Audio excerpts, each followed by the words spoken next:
So we're going to do a little optional variation to our chords here. Our initial chords looked a bit like this. We had a D flat on the bottom, an F, then an A flat. But what we're going to do is actually invert the chords every 4 bars. So we're going to actually be raising the bottom voice or the bottom notes and putting them an octave up. So they become the top voice. So if you can look at the two examples of sheet music side by side there, you'll notice that in the second example, we have higher notes going up, whereas we have two common pathways for the notes. So basically my first step, if I get rid of those overlays for you guys, my first step is to split this chord, this repeated MIDI clip, in half, because I want to vary the second one here. So I'm going to actually highlight just the second one there, and I'm going to then highlight the bottom notes of my chords. And there's a shortcut to learn today. We could actually just drag those and place them up an octave, but if I use the shortcut key Shift and the up arrow, it actually raises those notes an octave.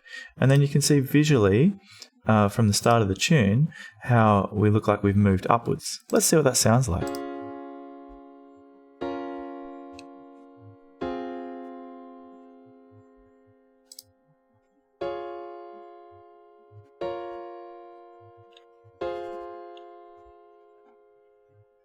So it added a bit of variety, didn't it? Compared to, get that out of the way for a second, compared to having just the same thing repeating again, which you've heard before, we can do that.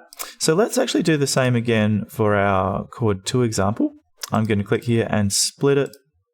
Then I'm going to operate on that second variation, highlight all my bottom notes, and use that shortcut again. What was it again? It was Shift up arrow, and that has raised that note there. Let's try the third option here. I'm going to split that again in the middle. I wonder what it sounds like if we went the other way. What if we actually took the top voice of this one and dropped it an octave with Shift down arrow?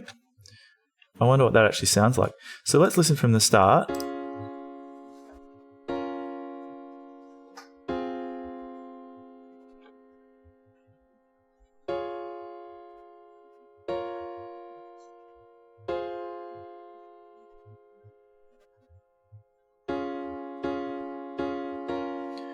That was our Tresillo rhythm variation.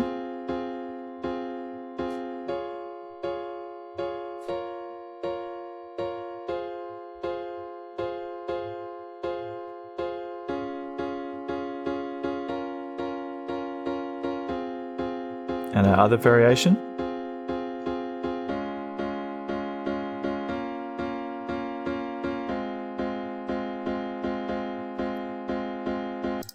I don't mind that at all. In fact, for that last one, I felt as though it would have been nice to perhaps have half of those notes drop another octave.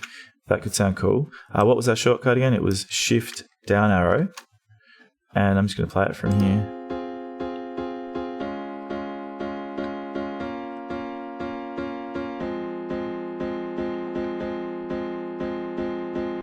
Okay, so mucking around with voicings is quite a good thing to do.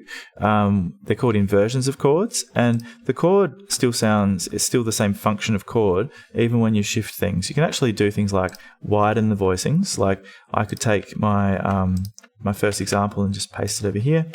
And what if I was to take just the middle note and throw that up an octave with Shift up arrow? And that will just create a more sparse chord there. More spread out.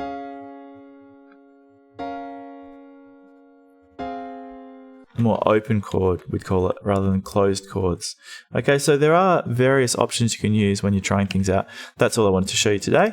Whether or not you do those variations, you may not have even done this extra rhythmic thing. I'm going to get that out the way for my next tutorial for those of you that don't have that.